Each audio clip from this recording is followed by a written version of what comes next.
Hi friends, मैं ताहिर मंसूरी आपका अपने यूट्यूब चैनल ज्ञान क्लासेस में एक बार फिर से स्वागत करता हूं। आज हम अपनी सीरीज को आगे बढ़ाते हुए कक्षा 12वीं विषय लेखा शास्त्र इकाई 2 जो है साझेदारी फर्मों के लिए लेखांकन मूल तत्व के सवालों को हल करा रहे हैं। तो इसके पिछले वीडियो में हमने इसके 21 तक के सवालों को हल करा चुका है। तो जिस किसी ने उन वीडियो को नहीं देखा है तो वो हमारे चैनल पर सब्सक्राइब करके पिछले वीडियो को देख सकता है। तो इसके बाद हम 22वें सवाल को हल करा रहे हैं। तो आइए शुरू करते हैं वीडियो को। तो 22वां जो प्रश्न क्रमांक है वो है, महेश और रमेश 5:3 के अनुपात में लाभ विभाजन करते हुए एक फर्म में साझेदार है।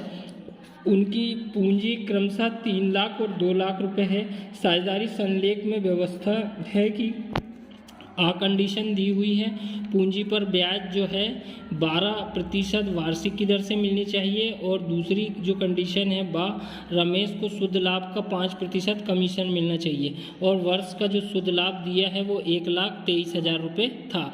केवल लाभ हानि नियोजन खाता बनाइए बोला है। तो आइए देखते हैं हम इस सवाल को कि कैसा हल करेंगे। तो सबसे पहले इसमें शुद्ध लाभ दिया हुआ है। शुद्ध लाभ जो है हमारा दिया है 1,23,000 रुपये, ठीक है। इसके बाद पूंजी पर ब्याज की गणना की जाती है। तो पूंजी पर ब्याज जो है वो है महेश की जो पूंजी है, महेश की पूंजी है 3 लाख रुपए। तो 3 लाख रुपए का जो पूंजी पर ब्याज की दर दी है वो 12% दी है। तो 12/100 कर दिया जाएगा, परसेंट का 100 लगा दिया जाता है। 12 36,000 रुपये ये महेश की पूंजी निकल गई है, पूंजी पर ब्याज निकल गया है। अब उसके बाद रमेश की जो पूंजी है वो 2 लाख रुपये है। 2 लाख का 12% निकाला जाएगा तो 12 दूनी 24, ये 24,000 रुपये आएगा।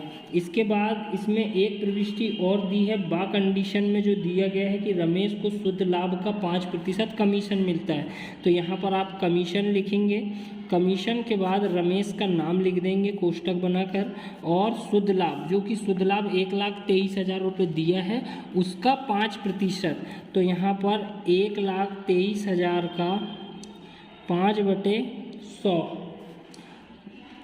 तो यहाँ पर हम निकालेंगे तो 2 शून्य से 2 शून्य कट गए, 5 शून्य 5 दिया 15 और 12×5 60 और 1 61, 6,150 रुपये आएगा। इसके बाद हम इसका टोटल लगाएंगे कि टोटल होगा कितना। तो इस पक्ष का योग ज़्यादा है, 1,23,000 रुपये यहाँ का योग आ रहा है। और उसके बाद यहाँ का जो योग आ रहा है 66,150 रुपये आएगा, ठीक है। फिर उसके बाद हम यहाँ पर शुद्ध लाभ लिखेंगे, या फिर लाभ लिखे हैं, लाभ जो है साझेदार के पूंजी खाते में हस्तांतरित लिखेंगे। तो यहाँ पर साझेदार के पूंजी में हस्तांतरित लिखेंगे और योग घटाएंगे। 1,23,000 में से 66,150 घटाएंगे तो आएगा 56,850, जो कि इनको बांटा जाएगा किस अनुपात में, जो इनका अनुपात दिया है 5:3। तो 5 और 3 8 का भाग देकर 1 भाग की कीमत निकाली जाएगी। तो यहाँ पर हम भाग देंगे, 8 7 56, फिर 8 1 कम 8, फिर भाग नहीं जा रहा है तो फिर 8 6 48, फिर आएगा 2.5, मतलब 7,106.25 आएगा। तो हम इसे राउंड फिगर में लेंगे तो महेश की जो पूंजी है वो आएगी 7,106 का गुणा आप करोगे 5 में, और रमेश की जो लाभ आएगा वो 7,106 का गुणा करोगे आप 3 में। तो 1 रुपये का जो अंतर आएगा 0.25 का, तो उसमें हम आगे पीछे बढ़ा सकते हैं, 1 रुपये आगे बढ़ा देंगे। जैसे इसका आएगा 6 पंचे 30, तो अपन इसको 31 रुपये कर देंगे। 5 1 कम 5 और 5 7 35, तो 35,531 रुपये आएगा। इसका जो योग आएगा 6 3 18, तो इसमें भी हम 1 रुपये बढ़ा देंगे। फिर उसके बाद 3 1 कम 3 और 3 7 21, 21,319 रुपये। इस प्रकार से दोनों पक्षों का जो योग होगा वो बिल्कुल आमने सामने 1,23,000 और 1,23,000 आएगा। इसके बाद हम अगले सवाल की ओर चलते हैं। तो उम्मीद करता हूँ कि आपको ये प्रश्न का आंसर हल समझ में आ गया होगा। इसके बाद हम अगले क्वेश्चन पे चलते हैं। जय, विजय और संजय एक फर्म में साझेदार है जो 2:1:1 के अनुपात में लाभ हानि का विभाजन करते हैं। उनकी पूंजी क्रमशः 28,800, 19,200 और 14,400 रुपये। साझेदारों को पूंजी पर 5% वार्षिक ब्याज दिया जाता है। संजय को 7,200 रुपये वार्षिक वेतन मिलता है, जो विजय को सकल विक्रय पर 3% कमीशन मिलता है, तथा जो है कमीशन मिलता है किसको, विजय को सकल विक्रय पर 3%। तो फर्म का जो लाभ है 27,600 है सकल विक्रय, इस पर 3% कमीशन किसको देना है, विजय को देना है। और संजय को 7,200 रुपये वार्षिक वेतन मिलता है। उसके बाद आहरण पर ब्याज जो दिया गया है क्रमशः मतलब जय को 192 है, विजय को 240 है और संजय को 288 रुपये आहरण पर ब्याज की प्राप्ति होती है। लाभ हानि नियोजन खाता बनाइए। तो इसका हम सवाल करेंगे, देखते हैं कैसे हल करना है। तो सबसे पहले शुद्ध लाभ जो हमें दिया गया है प्रश्न में, उसे हम शेष लाए गए भी लिख सकते हैं। तो 27,600 रुपये हमें प्रश्न में दिया गया है। इसके बाद पूंजी पर ब्याज की गणना इस पक्ष में होती है, जैसा मैं आपको पिछले वीडियो में सब बता चुका हूं। तो जय की जो पूंजी है वो है 28,800। 28,800 का हम लेंगे 5% पूंजी पर ब्याज की दर दी गई है। तो यहाँ पर 2 शून्य से 2 शून्य काट दी गए, 8×5 40 और 8×5 40 और 4 44 और 5 दूनी 10 और 4 14। तो 1440 रुपये जो है जय की पूंजी पर ब्याज होगा। उसके बाद जय के बाद है विजय। विजय का जो है पूंजी 19,200। 19,200 का 5% निकाला जाएगा। तो 2 शून्य से 2 शून्य कट गए, 5 दूनी 10 और 19 पंचे 95 और 1 96,960 रुपये विजय की पूंजी आएगी। उसके बाद संजय की पूंजी की गणना की जाएगी। तो संजय की जो पूंजी है वो है 14,400। 14,400 का 5/100। तो यहाँ पर 14×4 = 20 और 14×5 = 70 और 2 72, 720 रुपये जो है पूंजी पर ब्याज निकाल लिया जाएगा। इसके बाद संजय को वेतन मिलता है, तो हम वेतन लिखेंगे और कोष्टक में संजय का लिखेंगे। तो यहाँ पर संजय को जो वेतन मिला है वो 7,200 रुपये वार्षिक है। इसके बाद जो है कमीशन की गणना करना पड़ेगा, जो कि बहुत इम्पोर्टेंट है। तो कमीशन की जो गणना होगी सकल विक्रय पर, कमीशन हमेशा विक्रय पर निकाला जाता है। तो कमीशन है 3,36,000, उसका 3% निकाला जाएगा, जो कि बोला गया है प्रश्न में। और कमीशन मिल किस पर है, विजय को। तो यहाँ पर कमीशन के बाजू में कोष्टक बनाकर विजय लिख दे। तो यहाँ पर ध्यान रहेगा आपको।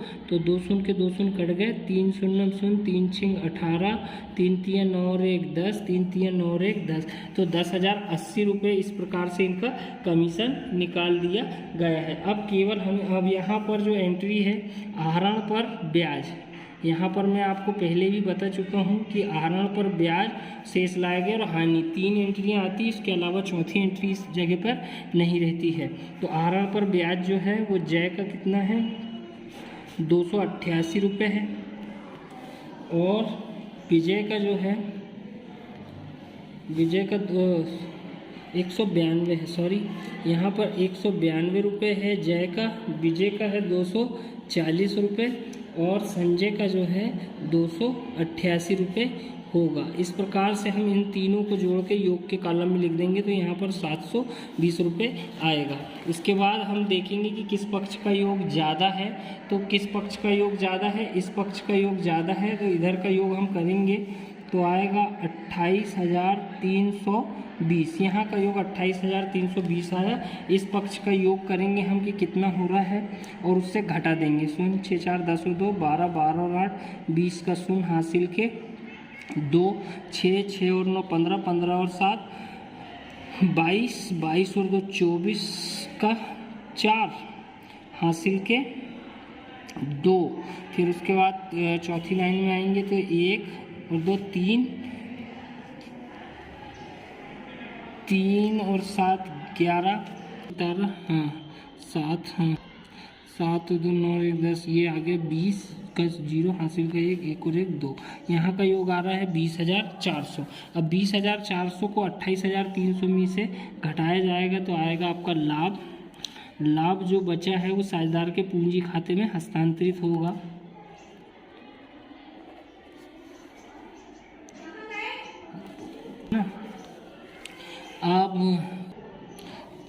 यहाँ का जो योग आएगा वो आएगा 7,920 रुपये। अब इनका जो अनुपात है 2:1:1, तो इसमें 2 और 1 3 और 1 4 का भाग देकर 1 भाग की कीमत निकालेंगे तो जो आएगा जय का हिस्सा 1980 रुपये। 1980 गुणित 2, विजय का हिस्सा जो आएगा 1980 गुणित 1 और संजय का जो हिस्सा आएगा 1980 गुणित 1। तो यहाँ पर हम गुणा करके लिख देंगे 2 शून्य 2 8 16, 19 दूनी 38 और 1 3960, 1980 और 1980। इस प्रकार से दोनों पक्षों का जो योग आएगा वो आमने सामने 28,320 होगा। तो यहाँ पर ये हमारा 23वां सवाल भी हो गया है।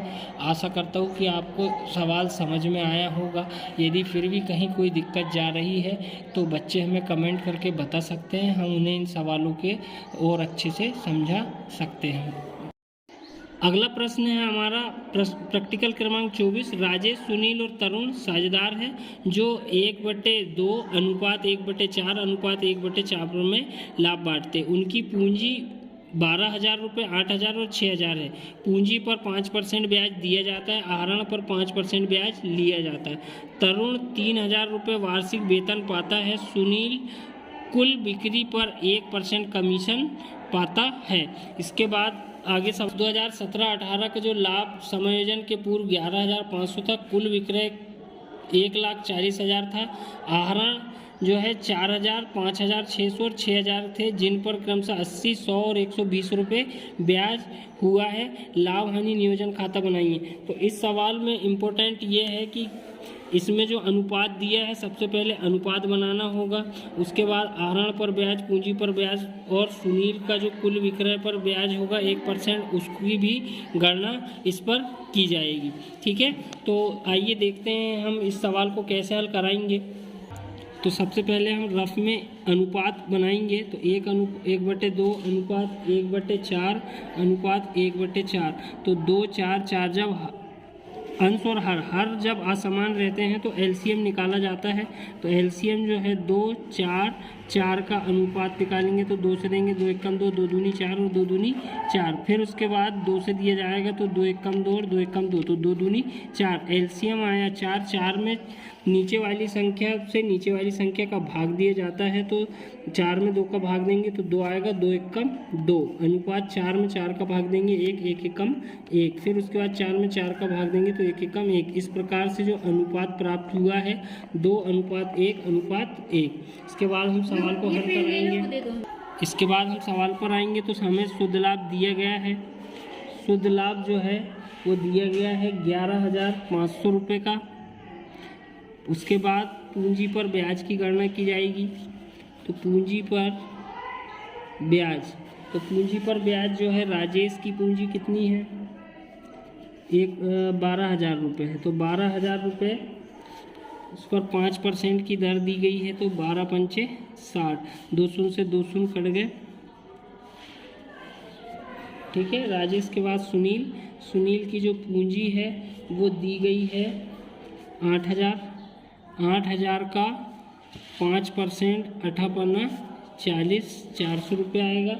उसके बाद तरुण का जो पूंजी है वो 6,000 है। 6,000 का 5% निकाला जाएगा तो 6 पंचे 30, 300 रुपये आएगा। इसके बाद यहाँ पर आहरण पर ब्याज की गणना होगी। पिछले सवाल पे भी हमने बताया है आपको कि कैसे हल करना है।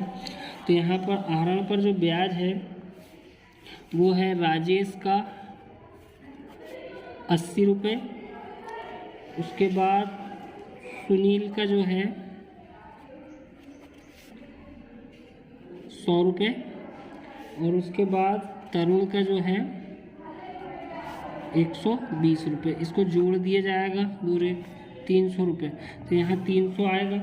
उसके बाद यहाँ पर सुनील कुल विक्रय पर 1% कमीशन पाता है। तरुण को 3,000 रुपये वार्षिक वेतन मिलता है। तो यहाँ पर वेतन की गणना करेंगे तो तरुण का नाम लिख देंगे हम कोष्टक बनाकर। तो 3,000 रुपये वार्षिक मतलब साल में एक बार 3,000 रुपये दिया जाएगा। उसके बाद जो सुनील को कमीशन मिलता है तो कमीशन सुनील 1%। तो यहाँ पर कुल विक्रय दिया जाएगा। मैंने पिछले सवाल में बताया हूँ कि कमीशन जो है विक्रय पर निकाला जाता है और विक्रय सवाल में दिया रहेगा अलग से। तो विक्रय है 1,40,000, उसका 1% निकाला जाएगा तो 1400 रुपये जो है ये कमीशन के रूप में निकल जाएगा। इसके बाद हम टोटल लगाएंगे कि किस पक्ष का योग ज़्यादा है।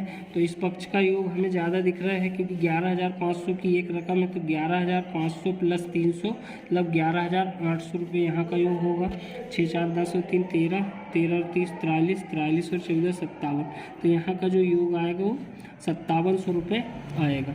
तो अब हम इसे घटा देंगे और लाभ जो प्राप्त हुआ है साझेदार के पूंजी खाते में हस्तांतरित किया जाएगा। तो हस्तांतरित करने के लिए पहले हमें इसे घटाना होगा। 2 शून्य के 2 शून्य, 8 में से 7 गए तो 1 और 11 में से 5 गए तो 6, 6100, 6,100 रुपये जो है लाभ आया है। इसका जो अनुपात हमने बनाया है नीचे 2:1:1 का, तो उस अनुपात में भाग दे देंगे। तो 2:1:1 अर्थात 4 का भाग देकर 1 भाग की कीमत निकाली जाएगी। 4 1 कम 4 बचा 2 उठाएंगे 1, 4 5 6 20 बचा 1 उठाएंगे 0, 4 दूनी 8 बचा 2 उठाएंगे 0, 4 5 6 20, 1525 रुपये का एक भाग। तो यहाँ पर राजेश को जो राशि मिलेगी 1525 गुणित 2, सुनील को जो राशि मिलेगी 1525 गुणित 1 और तरुण को जो पूंजी मिलेगी 1525 गुणित 1। तो 1525 से कम 1525, ये 2 का तो 1525 ही आएगा। इसमें गुणा करना पड़ेगा तो 3050 रुपये जो है वो राजेश को प्राप्त होंगे। इस प्रकार से 11,800 रुपये योग यहाँ का आएगा। तो इस प्रकार से हमने प्रैक्टिकल क्रमांक 24 भी हल करा दिया है। आशा करता हूँ कि आपको ये सवाल भी पूरी तरह से समझ में आया होगा। इसके बाद हम अगले सवाल की ओर चलते हैं। अगला प्रश्न क्रमांक 25 जो है, अतुल, विमल और सुनील साझेदार हैं जो लाभ हानि को 3:2:1 के अनुपात में लाभ बांटते हैं। उनकी पूंजी क्रमशः 40,000, 40,000 और 20,000 है। पूंजी पर ब्याज जो है 5% की दर से दिया जाता है। विमल व सुनील को वेतन क्रमशः 600 और 400 रुपये प्रति माह। अब यहाँ पर 12 का गुणा किया जाएगा क्योंकि वार्षिक का मतलब साल में एक बार और प्रति माह का मतलब हर माह में, तो 12 माह का गुणा किया जाएगा। वर्ष 2017-18 में अतुल, विमल व सुनील ने क्रमशः 4,400 और 4,800 व्यापार से निकाले, मतलब 4,000, 4,800 और 4,000 और फिर 4,800 व्यापार से निकाले। साझेदारों का वेतन काटने के पश्चात व पूंजी पर ब्याज लगाने से पूर्व फर्म का जो लाभ है वो 32,000 रुपये था। इस लाभ में 7.5% की दर से फर्नीचर पर ह्रास लगाना है जिसकी कीमत 20,000 है व डूबत ऋण के 600 रुपये प्रावधान करना है। शुद्ध लाभ जो प्रश्न में दिया हुआ है वो 32,000 रुपये है, तो हमने ये 32,000 लिख दिए। उसके बाद पूंजी पर ब्याज,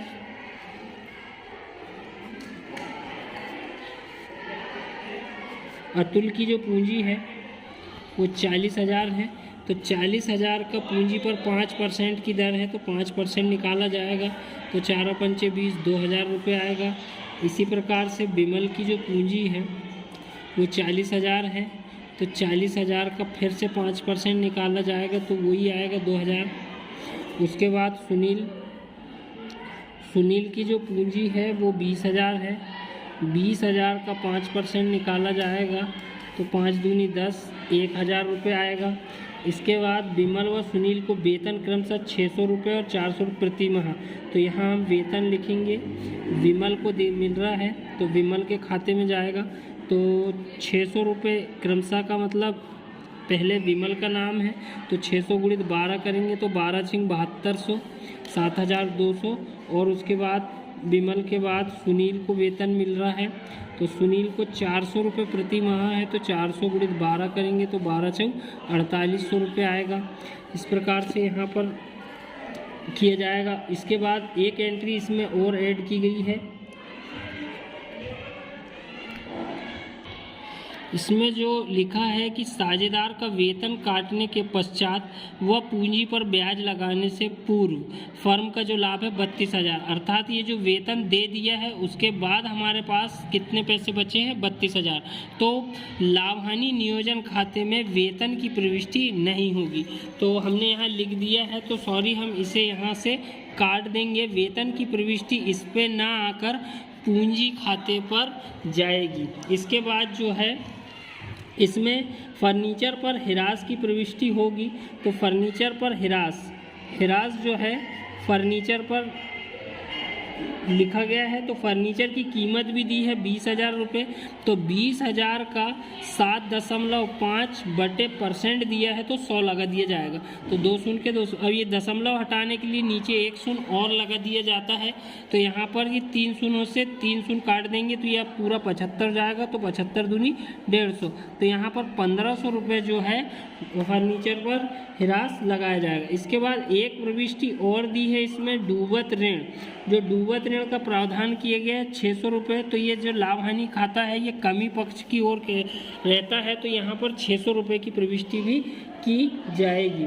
इसके बाद इस पर आहरण पर ब्याज की प्रविष्टि नहीं है तो हम इस पर नहीं लिखेंगे, डायरेक्ट हम यहाँ पर योग लगाएंगे। तो जो योग आ रहा है इस पक्ष का योग ज़्यादा आ रहा है 32,000 रुपये, तो यहाँ का योग 32,000 होगा। 2 2 4 और 1 5, 5 और 1 6, 7,100, तो जो इस पक्ष का योग है वो 7,100 रुपये है, तो इस पक्ष का जो योग आया वो 7,100 रुपये। अब ये 32,000 में से 7,100 रुपये घटाया जाएगा, तो जो लाभ होगा वो हस्तांतरित किया जाएगा साझेदार के पूंजी खाते में। तो यहाँ पर कितना आएगा, जो 32,000 में 7,100 रुपये जाएगा तो 24,900 रुपये जो है वो हस्तांतरित किया जाएगा।